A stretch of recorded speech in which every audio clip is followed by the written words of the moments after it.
മമ്മൂക്കയും ജ്യോതികയും തമ്മിലുള്ള intimate scene സിനിമയിലില്ല.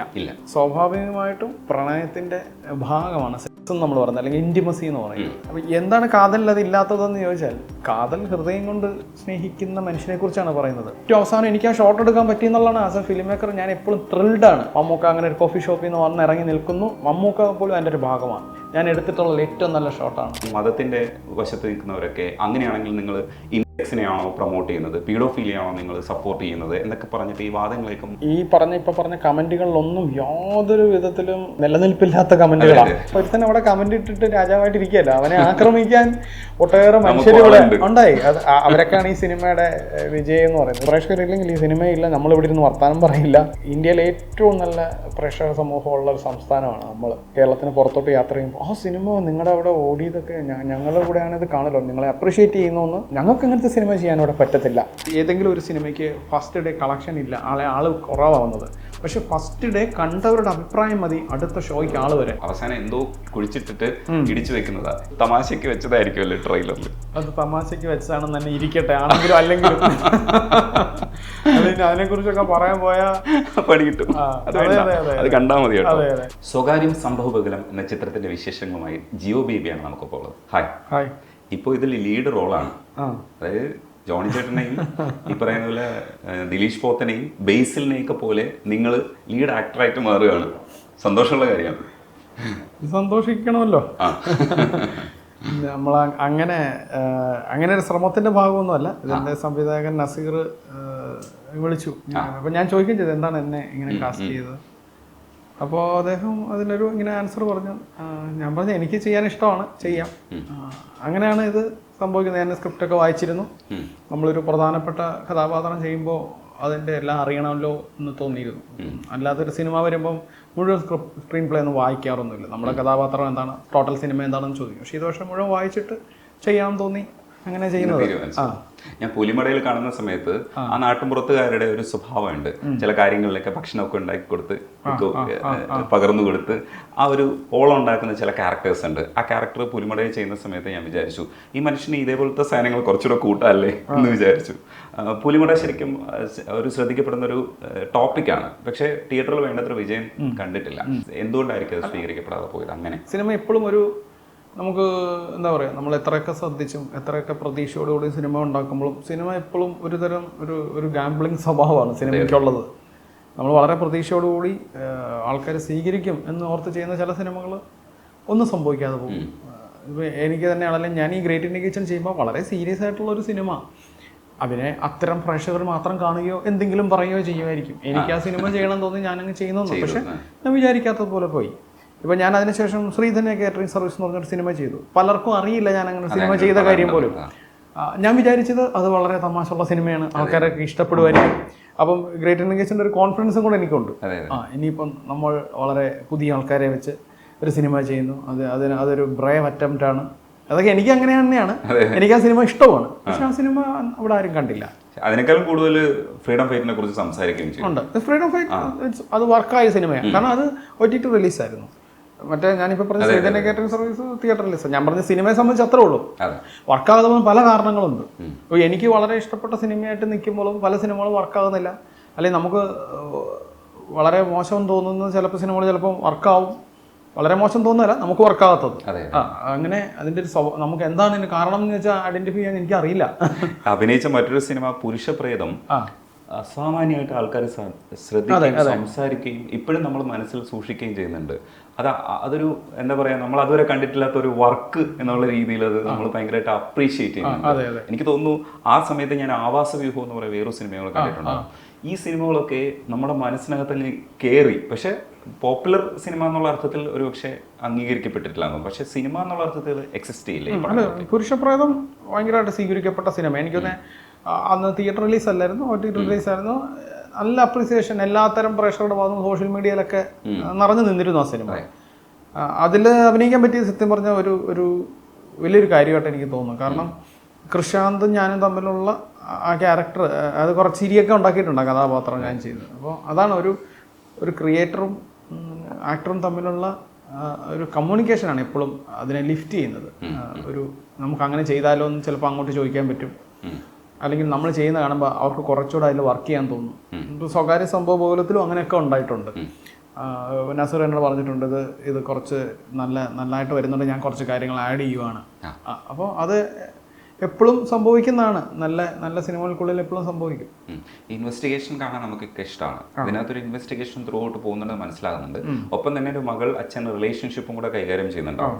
അതിന്റെ ഒരു ഇന്റൻസിറ്റിയും ഈ രണ്ടും കൂടെ ഒരുമിച്ച് കൊണ്ടുപോകുന്നതായിരിക്കാം കുറച്ച് കോമഡികൾ ഉണ്ടാവും. ഇതായിരിക്കും ഞാൻ ഊഹിക്കുന്ന ട്രെയിലർ. ഏകദേശം അങ്ങനെയൊക്കെ തന്നെയാണെന്ന് നമുക്ക് വേണമെങ്കിൽ പറയാം. ഇത് മൂന്നും ഇതിനൊക്കെ അപ്പുറത്തോട്ടും സിനിമ കുറെ കാര്യങ്ങൾ പറയുന്നുണ്ട്. ഇപ്പൊ അച്ഛൻ മകൾ റിലേഷൻഷിപ്പ് ഉണ്ട്, ഭർത്താവും ഭാര്യയും തമ്മിലുള്ള ബന്ധങ്ങളുടെ കഥ ഇതിൻ്റെ അകത്തുണ്ട്. ഒരു മകളും മകളുടെ സ്നേഹിക്കുന്ന ആളും അല്ലെങ്കിൽ ഒരു കാമുകൻ അവരുടെ സ്നേഹമുണ്ട്. ഇപ്പോൾ ഞാൻ ചെയ്യുന്ന കഥാപാത്രം, ഷെല്ലി ചെയ്യുന്ന കഥാപാത്രം, ഞങ്ങൾ തമ്മിലുള്ള ഒരു ബന്ധമുണ്ട്. അത് ഭയങ്കര ഇൻട്രസ്റ്റിംഗ് ആണ്. സൗഹൃദമാണോ പ്രണയമാണോ എന്നൊക്കെ ഉള്ള ഒരു കൺഫ്യൂഷനിലാണ് പോകുന്നത്. ഞാൻ കൂടുതലൊന്നും പറഞ്ഞ് ശരിയാവത്തില്ല. അങ്ങനെ പല പല ഏരിയാസ് എക്സ്പ്ലോർ ചെയ്യുന്ന അതൊരു സംഭവ ബഹുലമാണ്. ഫാമിലി ഡ്രാമയാണ്, റൊമാൻറ്റിക് ആണ്, ഇതെല്ലാം ഉണ്ട്. അത് നന്നായിക്കോട്ടെ. ഈ കാതൽ കണ്ടിട്ട് എനിക്ക് കാണാൻ പറ്റാത്തുണ്ട്. 1-2 കാര്യങ്ങളിലുള്ള എൻ്റെ ഒരു ആഗ്രഹം പറയാനുണ്ട്. ഈ കാതലിൻ്റെ അവസാനം ക്ലൈമാക്സിൽ അവർ തമ്മിലുള്ള സീനിൽ ഒരു കുറച്ചുകൂടെ ഒരു ഇൻറ്റിമേറ്റ് ആയിട്ടുള്ള റൊമാൻസോ എന്തെങ്കിലുമൊക്കെ ഉള്ള സാധ്യത എൻ്റെ മനസ്സിൽ ഉണ്ടായി. ആ സമയത്ത് ഉണ്ടായതാണ്, സിനിമ കാണുന്ന സമയത്ത് ഉണ്ടായതാണ്. ജിയോ ബേബിക്ക് ഏത് രീതിയിലാണോ ആ സിനിമ കൺസീവ് ചെയ്യുക, ആൾക്കാർ സ്വീകരിക്കപ്പെട്ട ഒരു സിനിമയെ കുറിച്ചാണ് ഞാൻ സംസാരിക്കുന്നത്. പക്ഷേ കുറച്ചുകൂടെ ഒരു എന്തെങ്കിലും ഒരു സീൻ ഉണ്ടാവണമെന്ന് ഞാൻ ആഗ്രഹിച്ചിരുന്നു. ആ തോട്ട് പ്രോസസ്സ് ജിയോ ബേബിക്ക് വന്നിട്ടുണ്ടാവും, ഇത് ഇങ്ങനെ അവസാനിപ്പിക്കണമെന്നെ സംബന്ധിച്ച്. അങ്ങനെ തന്നെ അവസാനിപ്പിക്കാനുള്ളൊരു മനസ്സ് എങ്ങനെയാണ് വന്നത്, എങ്ങനെയാണ് അവിടെ തന്നെ എത്തിയത്? മമ്മൂക്കയും ജ്യോതികയും തമ്മിലുള്ള ഇന്റിമേറ്റ് സീൻ സിനിമയിലില്ല അല്ലേ? എന്താണ് അവർ ഇന്റിമേറ്റ് ആവുന്നത് വളരെ കുറവാണ്. അങ്ങനെ സിനിമയിൽ പറയുന്നുണ്ട്. ഒരുമിച്ചാണ് അവർ കിടന്നുകൊണ്ടിരുന്നത്. പക്ഷേ സിനിമ അവസാനമാകുമ്പോൾ വളരെയധികം സ്നേഹിക്കുന്ന 2 മനുഷ്യരാണ് ഓമനയും മാത്യു. അവരുടെ സ്നേഹത്തിൻ്റെ രീതിയും അർത്ഥമൊക്കെ നമുക്ക് വേറെ രീതിയിൽ വേണേൽ അതിനെ എടുക്കാം അല്ലേ? ഇനി മനുഷ്യരെങ്ങനെയാണ് സ്നേഹിക്കപ്പെടുന്നത്? ശാരീരികമായി നമ്മൾ ഒരാളെ സ്നേഹിക്കാൻ തുടങ്ങുന്നത് അയാളോട് ഭയങ്കരമായ ഇഷ്ടവും പ്രണയവും ഉണ്ടായി കഴിയുമ്പോഴാണ്. സ്വാഭാവികമായിട്ടും പ്രണയത്തിൻ്റെ ഭാഗമാണ് നമ്മൾ പറയുന്നത്, അല്ലെങ്കിൽ ഇൻറ്റിമസി എന്ന് പറയുന്നത്. അപ്പം എന്താണ് കാതലിൽ അത് ഇല്ലാത്തതെന്ന് ചോദിച്ചാൽ, കാതൽ ഹൃദയം കൊണ്ട് സ്നേഹിക്കുന്ന മനുഷ്യനെ കുറിച്ചാണ് പറയുന്നത്. നമ്മളെപ്പോഴും ഇപ്പോൾ ഒരു ലെസ്ബിയൻ പ്രണയം അല്ലെങ്കിൽ ഗേ കഥകളൊക്കെ പറയുമ്പോൾ അതിൻ്റെ അകത്ത് നമ്മൾ പ്രതീക്ഷിക്കുന്ന ഒരു ഐറ്റമാണ് ഇവർ തമ്മിലുള്ള ഇൻറ്റിമേറ്റ് പരിപാടികൾ. കാതൽ അങ്ങനെയല്ല ട്രീറ്റ് ചെയ്യപ്പെട്ടിരിക്കുന്നത്. അങ്ങനെ കാറ്റഗറൈസ് ചെയ്തല്ല, അതൊരു ഫാമിലി ഡ്രാമയാണ്. അതൊരു LGBTQIA+ സിനിമ നമുക്ക് വേണമെങ്കിൽ അത് പറയുന്ന വിഷയം കൊണ്ട് പറയാമെന്നുള്ളതല്ലാതെ ഫാമിലി ഡ്രാമയാണ്. ആ സിനിമ ഞാൻ കഥ കേട്ടപ്പം പോലുള്ള എൻ്റെ ഒരു ആഗ്രഹം ആണ് അതിലെ ഷോർട്ട് ടേക്കിംഗ് ഉള്ളതെന്ന് പറയുന്നത്. ആസ് എ ഫിലിം മേക്കർ നമുക്കൊരു സിനിമ ചെയ്യാൻ നമുക്ക് ടേക്കിംഗ് എന്ന് പറയുന്നത് നമ്മുടെ ക്യാമറ മൂവ്മെൻറ്റ്സ് അത് തുടങ്ങുന്നത് പള്ളിയിൽ നിന്ന് വളരെ ലെങ്തി ആയിട്ടുള്ള ഒരു ഒരു ട്രോളി ഷോട്ടാണ് അല്ലേ? ആ സിനിമയിലെ മനുഷ്യരെ തമ്മിൽ കണക്ട് ചെയ്യാൻ അങ്ങനെയാണ് കണക്ട് ചെയ്യുന്നത്. മകളെ കോളേജിൽ പോയി കാണുമ്പോൾ വോളിബോൾ കളിച്ചുകൊണ്ടിരിക്കുന്ന മകളിൽ നിന്ന് ഒരു റൈറ്റ് ടു ലെഫ്റ്റ് ക്യാമറ ഇങ്ങനെ പോയി മമ്മൂക്കാൻ്റെ അടുത്ത്. അപ്പോൾ ഇതിങ്ങനെ വേണമെന്ന് ഞാൻ എൻ്റെ DOP സാലുവിനോട് പറഞ്ഞിരുന്നു. സ്ക്രീൻ പ്ലേ വായിച്ചിട്ട് ഞാൻ ഇങ്ങനെ ഒരു ഐഡിയയിൽ ഇത് വർക്ക് ചെയ്യാം, നീ വായിച്ചിട്ട് പറയാൻ അവനപ്പോൾ എന്നോട് പറഞ്ഞു നമുക്കിത് മൂവ് ചെയ്ത് തന്നെ പോവാം. മൂവ് ചെയ്ത് പോവാം. മനുഷ്യർ എല്ലാവരും കുറച്ച് അകന്നാണ് നിൽക്കുന്നത്. അവരെ കണക്ട് ചെയ്യുന്നത് ക്യാമറ കൊണ്ടാണ്. അപ്പോൾ അതാണ് ഏറ്റവും അവസാനം എനിക്ക് ആ ഷോട്ട് എടുക്കാൻ പറ്റിയെന്നുള്ളതാണ്. ആസ് എ ഫിലിം മേക്കർ ഞാൻ എപ്പോഴും ത്രിൽഡാണ്. മമ്മൂക്ക അങ്ങനെ ഒരു കോഫി ഷോപ്പിൽ നിന്ന് വന്ന് ഇറങ്ങി നിൽക്കുന്നു. അതൊക്കെ സ്ക്രീൻ പ്ലേയിൽ ഇല്ലാഞ്ഞിട്ട് പിന്നീട് ഞങ്ങളെല്ലാവരും, ഞാനും റൈറ്റേഴ്സും മമ്മൂക്ക പോലും അതിൻ്റെ ഒരു ഭാഗമാണ്. അങ്ങനെ വർക്ക് ചെയ്ത് ഉണ്ടാക്കിയൊരു സീനാണ്. ആ സീൻ വർക്ക് ചെയ്ത് കിട്ടുമ്പോൾ എനിക്കുള്ളൊരു സന്തോഷം എന്ന് പറഞ്ഞാൽ ഞാൻ എടുത്തിട്ടുള്ള ഏറ്റവും നല്ല ഷോട്ടാണ്. മീൻസ് മമ്മൂക്ക അവിടെ നിന്ന് ഇറങ്ങി വന്നിരിക്കുന്നത് ലെഫ്റ്റിൽ നിന്ന് റൈറ്റിൽ പോയിട്ട് തങ്കനെ കാണിക്കുന്ന ഷോട്ട്. ആ ഷോട്ടിന് തിയേറ്ററിൽ ക്ലാപ്പ് ഉണ്ടായിരുന്നു. അതാണ് ആ സിനിമ. അത് ഞാൻ അങ്ങനെയാണ് കൺസീവ് ചെയ്യാൻ ശ്രമിച്ചത്. അത് വർക്കായതിൽ എനിക്ക് അത് എപ്പോഴും വർക്കാവണമെന്നില്ല. മനുഷ്യർക്ക് ഞാൻ ആ സീനിൽ എന്ത് സംഭവിക്കുന്ന തിയേറ്ററിൽ ഈ മിനിങ്ങാന്ന് ബോംബെയിലെ സിനിമ കാണിച്ചിരുന്നു. മലയാളികളല്ല സിനിമ കാണുന്നത്. ഒരു ഫെസ്റ്റിവലിൻ്റെ ഭാഗമായിട്ട് ഈ ഷോട്ടിന് അവിടെയും കയ്യടിയുണ്ട്. അപ്പോൾ അതൊരു മനുഷ്യരുടെ ഒരു സമാധാനമാണ്, അവരൊരുമിച്ചു എന്നുള്ളത്. അത് ഞാൻ ഈ ഒരു ക്യാമറ മൂവ്മെൻറ്റിലൂടെയാണ് ചെയ്തതെന്നുള്ളത് ആ സിനിമയിൽ ഉടനീളം ചെയ്തിട്ടുള്ള കാര്യമാണ്. അതാണ് ഏറ്റവും അവസാനം ചെയ്തത്. ഗ്രേറ്റ് ഇന്ത്യൻ കിച്ചണിൽ നിന്ന് ജിയോ ബേബിയുടെ കാതലിലേക്ക് എത്തുമ്പോൾ ജിയോ ബേബി എന്ന് പറയുന്ന ഒരു ഫിലിം മേക്കർ ഭയങ്കരമായിട്ട് ഉയർന്നിട്ടുണ്ട്. പ്രേക്ഷകരെ കൂടെ കൊണ്ടുപോകാനും എല്ലാത്തരം പ്രേക്ഷകരെ ആകർഷിക്കാൻ കാതലിന് കഴിഞ്ഞു എന്ന് പറയുന്നത് ഭയങ്കര ഒരു വിജയമാണ്. അതൊരു കമേഴ്സ്യൽ സക്സസ് ആയിട്ട് നമ്മളെല്ലാവരും ടോപ്പിക്ക് സംസാരിക്കുമ്പോൾ ഉള്ളിലുള്ള ചില ആശയങ്ങളൊക്കെ സറ്റിലായി പറഞ്ഞാൽ മതി എന്നുള്ളൊരു സ്ഥലത്തിലേക്ക് നമ്മളുടെ വർത്താനം എത്തിയിട്ടുണ്ടാവും. ഒരു പക്ഷേ ജിയോ ബേബിയുടെ വളർച്ചയും ആ തരത്തിൽ സറ്റിലായി പറഞ്ഞാലും മതി, ഈ സാധനം പറഞ്ഞാൽ മതി, ഇത്രയും പേരിലേക്ക് എത്തണം, അതൊരു വിജയമല്ല, അതൊരു ബുദ്ധിപരമായ നീക്കവും കൂടെയല്ലേ ഇത്രയും പേരിലേക്ക് ഇത് എത്തിക്കുക എന്ന് പറയുന്നത്? ബുദ്ധിപരമായ നീക്കമാണ്. സബ്റ്റിലായിട്ട് പറയാന്നുള്ളതാണ് അതിന് ഭംഗിയും. ഇപ്പം ഞാൻ വളരെ ലൗഡായിട്ട് പറഞ്ഞിട്ടുള്ളത് ഗ്രേറ്റ് ഇന്ത്യൻ കിച്ചൺ മാത്രമാണ്. അതിൽ അങ്ങനെ ലൗഡായിട്ട് പറയണമെന്ന് തോന്നി. നമുക്കിപ്പോൾ ഈ കാതലിൻ്റെ എന്തുകൊണ്ട് ഇൻറ്റിമേറ്റ് സീൻ ഇല്ല എന്ന് പറയുന്ന പോലെ എന്തുകൊണ്ട് അത് ലൗഡാവുന്നു എന്നുള്ളത് ലൗഡായിട്ട് തന്നെ പറയണമെന്ന് തോന്നിയിട്ടാണ്. പിന്നീട് ഞാൻ അങ്ങനെ ലൗഡായിട്ട് ഒരു സിനിമയിലും പറഞ്ഞിട്ടുമില്ല, ഞാൻ പറയാൻ ശ്രമിച്ചിട്ടില്ല ഞാൻ എങ്ങനെ അതിനെ കുറയ്ക്കാവുന്നതാണ്. അപ്പോൾ എന്നാൽ ഇത് നമുക്ക് പ്രേക്ഷകർ നമ്മുടെ കൂടെ കൂടുക എന്ന് പറയുന്നത്, ഇപ്പോൾ കാതലിലോട്ട് വരുമ്പോൾ കാതലിൻ്റെ ഏറ്റവും വലിയൊരു ആൻറ്റിസിപ്പേറ്റീവ് ഫാക്ടർ എന്ന് പറയുന്നത് മമ്മൂക്ക തന്നെയാണ്. മമ്മൂക്കയുടെ കൂടെ ഓൾറെഡി കുറേ പ്രേക്ഷകരുണ്ട്, അവരേതായാലും വിട്ടിട്ട് പോകത്തില്ല, അവരെ നമുക്ക് പിടിക്കണം. പിന്നെ നമുക്ക് ഫാമിലി ജ്യോതികയുണ്ട്.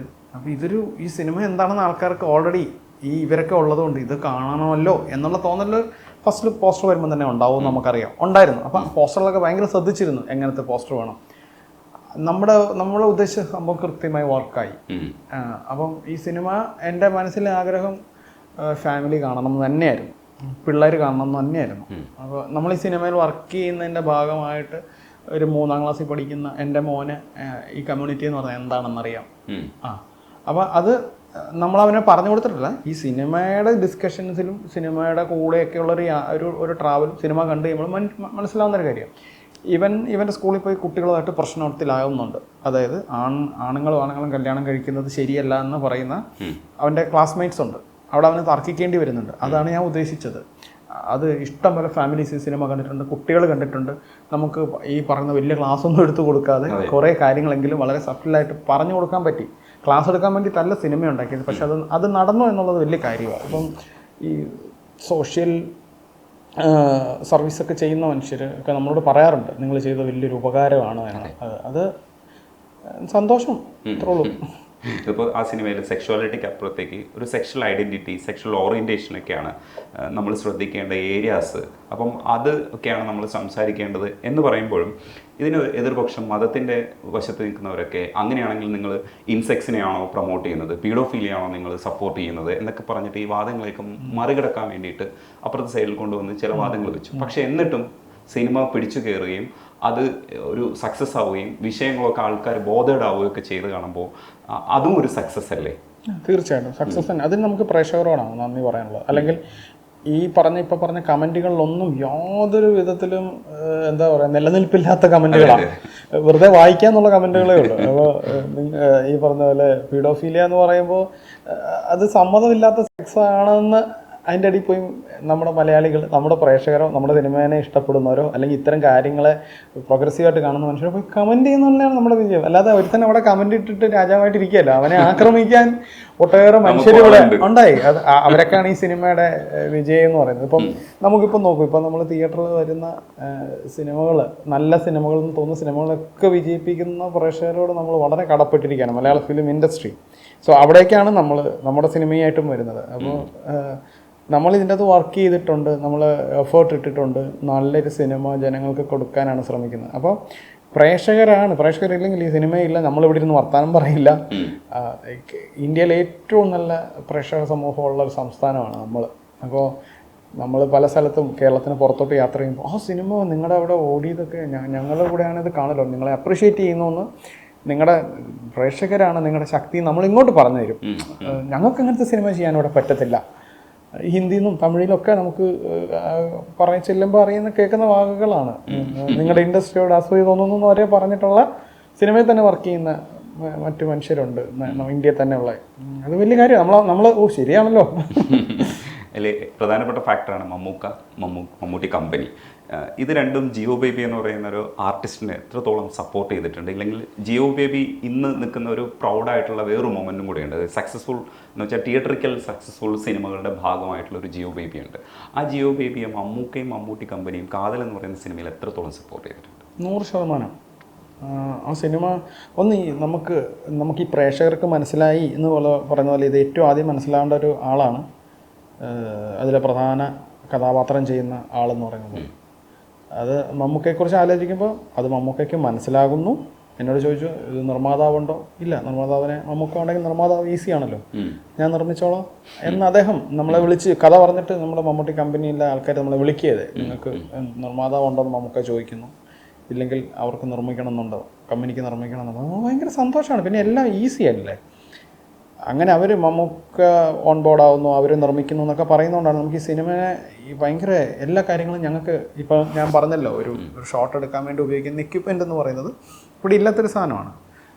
പാന്തർ എന്നാണ് അതിൻ്റെ പേര്. ഇപ്പം ഇവിടെ ഇല്ലെന്ന് പറഞ്ഞാൽ ഇവിടെ ആരും ഉപയോഗിക്കുന്നില്ല. അത് നമുക്ക് പുറത്തുനിന്ന് ഹൈദരാബാദിൽ നിന്ന് കൊണ്ടുവരണം. അപ്പോൾ അങ്ങനെ ഒരു എക്യുപ്മെൻറ്റ് 30 സിനിമ തുടങ്ങിയപ്പോൾ മുതൽ അവസാനം വരെ ഉണ്ട്. ഇപ്പം നമ്മളിപ്പോൾ സിനിമ ചെയ്യുമ്പോൾ അങ്ങനെ ഒരു സ്പെഷ്യൽ എക്യുപ്മെൻ്റ് ആണെങ്കിൽ ഞങ്ങളത് ചാർട്ട് ചെയ്യും, നമുക്ക് പൈസ കുറയ്ക്കാൻ വേണ്ടി.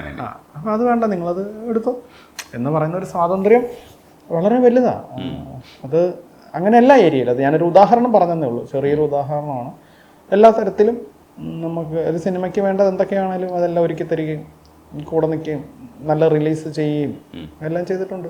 അപ്പം ഇതിൻ്റെ ആർട്ടിസ്റ്റുകളുണ്ടല്ലോ, ആർട്ടിസ്റ്റുകളുടെ ഒരു പ്രാധാന്യമുണ്ട്. ഇപ്പോൾ ജിയോ ബേബി പടത്തിൽ ഏതൊക്കെ ആർട്ടിസ്റ്റുകൾ വന്നാലായിരുന്നു ഇത് കമേഴ്സ്യലി സക്സസ് ആകുമോ എന്നൊക്കെ ഉള്ള ചിന്തകൾ ഉണ്ടാവുമല്ലോ. അതെങ്ങനെയായിരുന്നു ഇതിൻ്റെ ആർട്ടിസ്റ്റിൻ്റെയൊക്കെ ഒരു കണ്ടുപിടുത്തവും എന്തുകൊണ്ട് ഇവരെയൊക്കെ സെലക്ട് ചെയ്തു എന്നാണ് വിചാരിക്കുന്നത് നസീർ? അതാണ് ഞാനും കുറച്ച് ഒരു തരം എന്തുകൊണ്ട് എന്നെ കാസ്റ്റ് ചെയ്തു എന്നുള്ളത് അത് വേറൊരു അത് എനിക്ക് അപ്പോൾ ചോദിച്ചപ്പോൾ അതിന് ആൻസർ പറഞ്ഞത് ഇങ്ങനെ ഒരാളാണ്, വളരെ സാധാരണക്കാരനൊരു മനുഷ്യനാണ്. എന്നാൽ അയാൾ ഈ പറഞ്ഞതുപോലെ നമ്മൾ നേരത്തെ പറഞ്ഞതുപോലെ നമുക്ക് പറയാൻ പറ്റാത്ത കുറച്ച് സംഭവബഹുലമായ ഏരിയയിലൂടെയൊക്കെ സിനിമ കടന്നു പോകുന്നു. പിന്നീട് ഞാൻ അറിയുന്നത് ഷെല്ലിയാണ് എനിക്ക് ഓപ്പോസിറ്റ്, എൻ്റെ ഒരു പെയർന്നോ എൻ്റെ ഒരു ഫ്രണ്ടൊക്കെ ആയിട്ട് അഭിനയിക്കുന്നത്, എൻ്റെ വളരെ അടുത്തൊരാൾ. അപ്പോൾ എനിക്ക് സത്യം പറഞ്ഞാൽ ഭയങ്കര ടെൻഷനാവുക ചെയ്ത്. ഞാൻ മിന്നൽ മുരളിയൊക്കെ കണ്ടിട്ട് ഷെല്ലി എന്ന് പറഞ്ഞൊരു ആക്ടറെ ആസ് എ ഫിലിം മേക്കർ ഞാൻ കണ്ടുകൊണ്ടിരിക്കുന്ന വേറൊരു തരത്തിലാണ്. ഷെല്ലിയിലൂടെ എനിക്ക് അഭിനയിക്കണമെന്നുള്ളത് വളരെ ടെൻഷൻ ഉണ്ടായിരുന്നു. ഷെല്ലിയുടെ അടുത്ത് ചെല്ലുമ്പോൾ ഷെല്ലി ഞാനും കൂടെ വർത്താനം പറഞ്ഞു, ഞങ്ങൾ ഭയങ്കര കൂട്ടാകുന്നു. ഞാൻ പല ദിവസവും ഉച്ചയ്ക്ക് ഷെല്ലിയുടെ വീട്ടിൽ പോയാണ് ഭക്ഷണം വരെ കഴിക്കുന്നത്. അത്തരം കൂട്ടാകുന്നതുകൊണ്ട് നമുക്ക് അഭിനയിക്കുമ്പോഴും അത് വർക്കാവും. ഞങ്ങൾ തമ്മിലൊരു കെമിസ്ട്രി ഉണ്ടെന്ന് തോന്നുന്നു ആ സിനിമയിലുണ്ടെന്ന് ഞാൻ വിശ്വസിക്കുന്നു. ഞങ്ങളുടെ സൗഹൃദവും ഞാൻ നേരത്തെ പറഞ്ഞ പോലെ ഒരു സൗഹൃദത്തിനും പ്രണയത്തിനും ഒക്കെ ഇടയിലൂടെ എപ്പോഴൊക്കെയോ ഞങ്ങൾ ഈ സിനിമയിൽ കൂടെ കടന്നു പോകുന്നുണ്ട് കഥാപാത്രങ്ങളായിട്ട്. അപ്പോൾ അതൊക്കെ നല്ല രസമായിട്ട് വർക്ക് ചെയ്തു എന്നാണ് ഞാൻ വിചാരിക്കുന്നത്. അത് ഒരു തരം സ്വാതന്ത്ര്യം വേണമല്ലോ. അതായത് ഡയറക്ടറുടെ അടുത്ത് സ്വാതന്ത്ര്യം വേണം, ആക്ടറിൻ്റെ അടുത്ത് വേണം, പിന്നെ ഒരു അറ്റ്മോസ്ഫിയർ നമ്മൾ അവിടെ നിൽക്കുന്നത് ഒരു നല്ല സാഹചര്യത്തിലാവുമ്പോഴൊക്കെയാണ് നമുക്ക് സമാധാനമായിട്ടൊരു സിനിമ ചെയ്യാൻ പറ്റുക. അപ്പോൾ നമ്മൾ പല സിനിമകളിൽ അഭിനയിക്കുന്നുണ്ട്. അപ്പോൾ ചില സ്ഥലത്ത് ചെല്ലുമ്പോൾ അവിടെ ഭയങ്കര ഒരു കലുഷിതമായ അന്തരീക്ഷത്തിൽ സിനിമ എടുക്കുന്ന ഫിലിം മേക്കേഴ്സിൻ്റെ അത്തരം അവസ്ഥയിലുള്ള ഫിലിം മേക്കേഴ്സ് ഉണ്ട്. ഭയങ്കര പ്രശ്നബാധിതമായിരിക്കും അവിടെ. ആരെങ്കിലുമൊക്കെ തമ്മിലുള്ള ക്ലാഷുകൾ ഉണ്ടായിക്കൊണ്ടിരിക്കുന്ന ഇതിൻ്റെ ഇടയിൽ സിനിമയും ചെയ്തുകൊണ്ടിരിക്കുന്ന അത്തരം അവസ്ഥയൊക്കെ ഉണ്ടാവും. ഭയങ്കര പാടാണ്. അപ്പം അങ്ങനെ സ്ഥലത്ത് ചെന്ന് പെട്ടാൽ നമുക്ക് വല്ലാതെ പെട്ടുപോകും. നമ്മൾ എങ്ങനെയെങ്കിലും ഒന്ന് ചെയ്ത് തീർത്ത് കഴിഞ്ഞിരുന്നെങ്കിൽ. ഇതെന്ന് പറഞ്ഞാൽ നമുക്ക് തീരാറാകുമ്പോൾ കുറച്ച് ദിവസം ഉണ്ടായിരുന്നെങ്കിൽ രസമായിരുന്നല്ലോ. ഇപ്പോൾ അന്നു ഉണ്ട്, സജിൻ ചെറുകയിലുണ്ട്, നേരത്തെ പറഞ്ഞ ഷെല്ലി, പിന്നെ കുറേ പേരുണ്ട്. എനിക്ക് ചിലരുടെ ഒന്നും പേര് കറക്റ്റായിട്ട് അറിയത്തില്ല. ഇപ്പോൾ അരുൺ സോൾ എന്ന് പറഞ്ഞ ഒരു ആക്ടറുണ്ട് തിരുവനന്തപുരത്തുള്ള, അദ്ദേഹമുണ്ട്. അങ്ങനെ ഇവരെയൊക്കെ എനിക്ക് അല്ലാതെയും ഇപ്പോൾ ഷെല്ലി അല്ലാതെ ഇവരെയൊക്കെ നമുക്ക് അല്ലാതെയും കൂടെ കുറച്ചൊക്കെ അറിയാവുന്ന മനുഷ്യർ, അരുണാണെങ്കിലും. അങ്ങനെ അവരൊക്കെയാണ് ഇതിൻ്റെ ഒരു ഫ്രീഡം ഫൈറ്റ് പോലെയൊക്കെയുള്ള സംരംഭങ്ങൾ, അതായിരുന്നു ജിയോ ബേബിയുടെ ഒരു ഐഡൻറ്റിറ്റി എന്ന് പറയുന്നത്. അതിനെ ഇങ്ങനെ ചേർത്ത് വയ്ക്കുന്ന ഒരു സംവിധായകൻ എന്നുള്ള അർത്ഥത്തിലൊരു ബലമായിരുന്നു അത്തരം സംവിധായകർക്കൊക്കെ.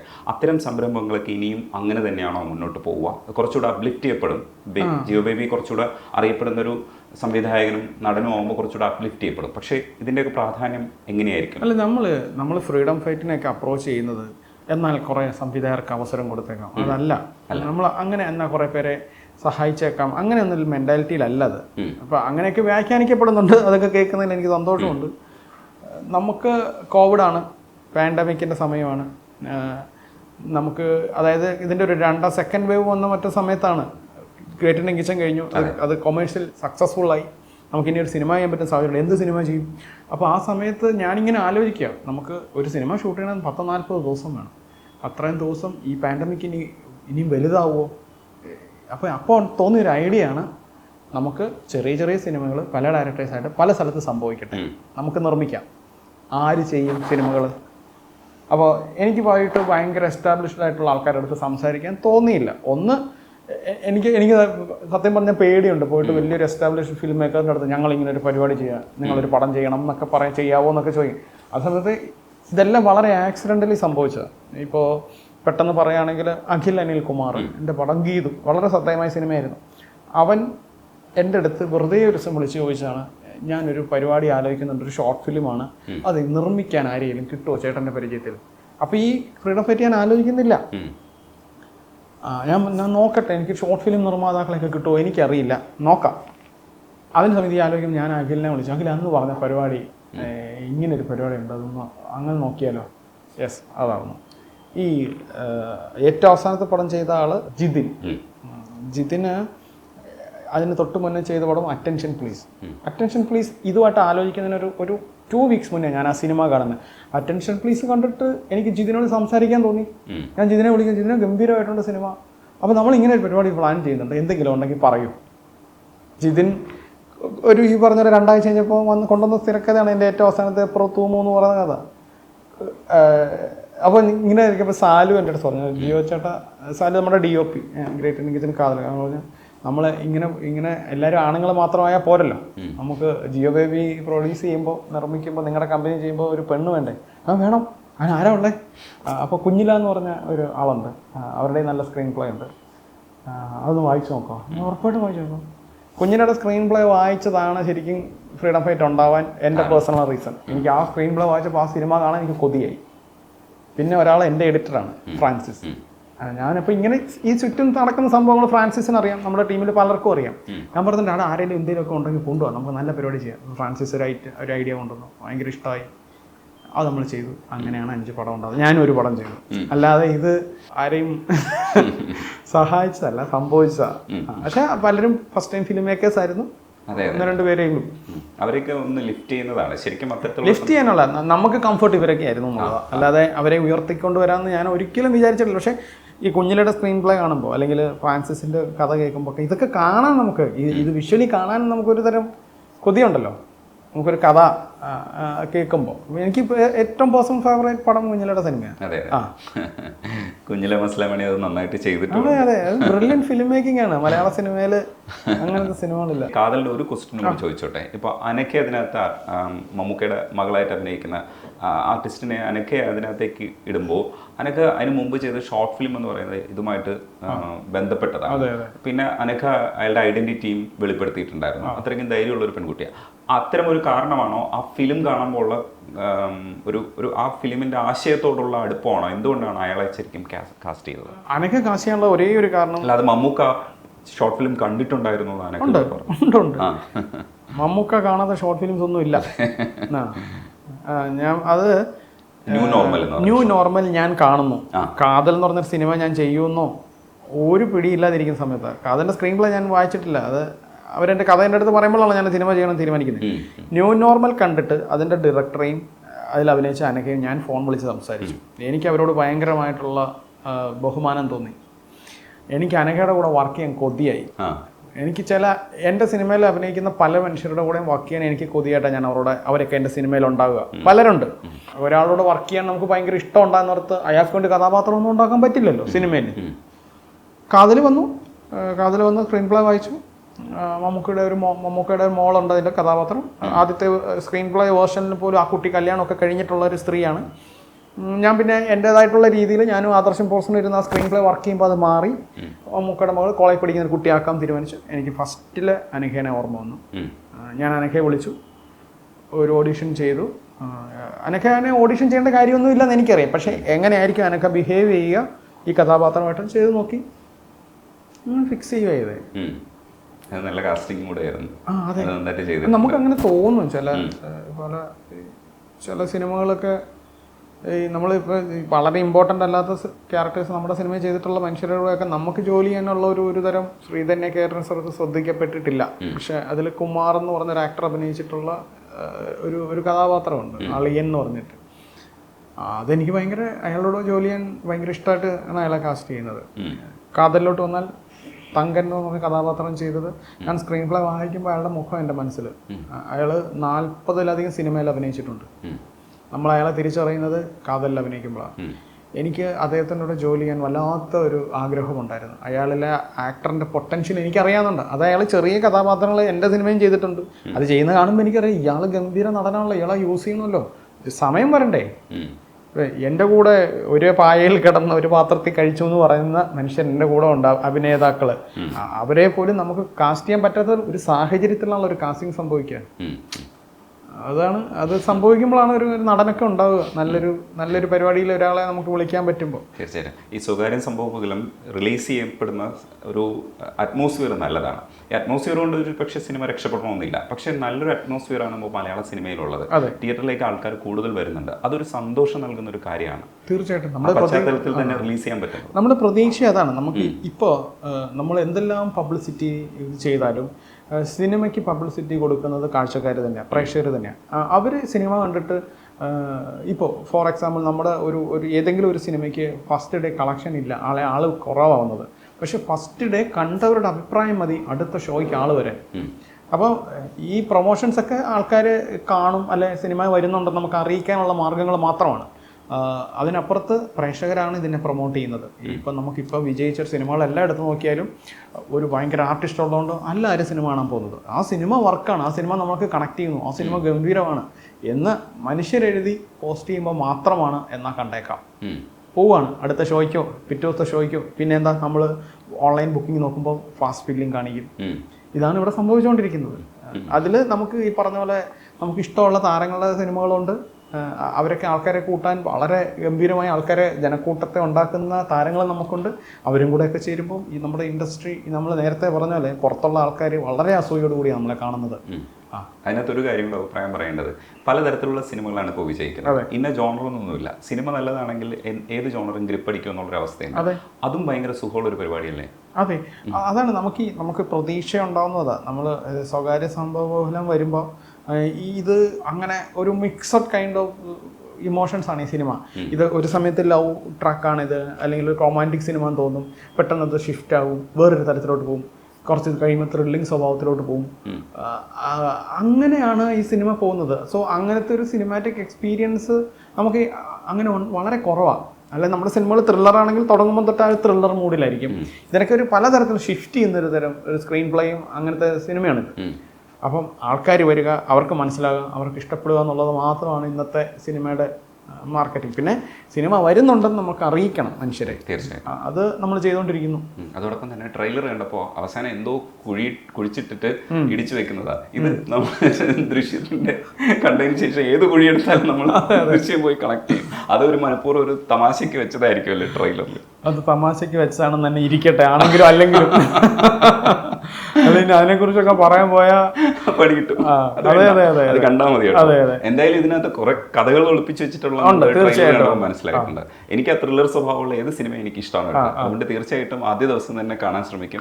കാണൂ. FDFS ഞാൻ ഉണ്ടാവും. അഭിപ്രായങ്ങൾ പങ്കുവയ്ക്കും. തീർച്ചയായിട്ടും. സംസാരിക്കാൻ നന്ദി. Thank you.